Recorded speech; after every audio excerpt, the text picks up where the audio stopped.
Hi guys, ito yung aming ginawang graham na medyo may kapalpakan. Try lang.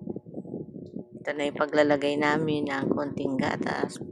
Hindi ko na sinawsaw. Ito na yung ginagawang pag-mix ng Nestle cream.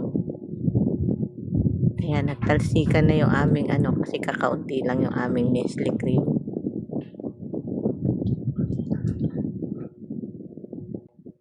Ito na yung mango flavor. Hinati ko lang kasi konti lang. Ayan, minix ko na. Ayan. Katuwaan lang namin to ng aking dalawang apo. Na nagawa kami ng graham bar. Graham bar ba yun? Graham bar. Konti lang to, try lang.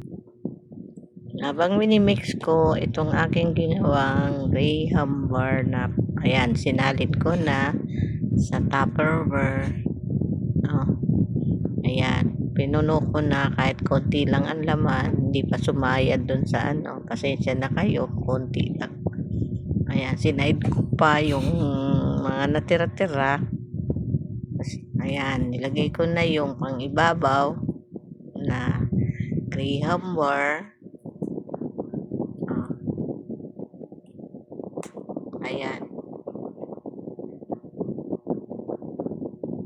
Itong taga-video ko, sagad-sagad ang video, meron akong taga-video.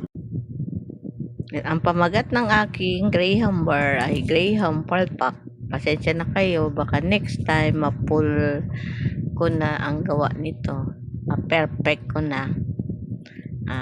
Thank you guys sa inyong panonood. Sana bigyan nyo ako ng ling-ling. Salamat.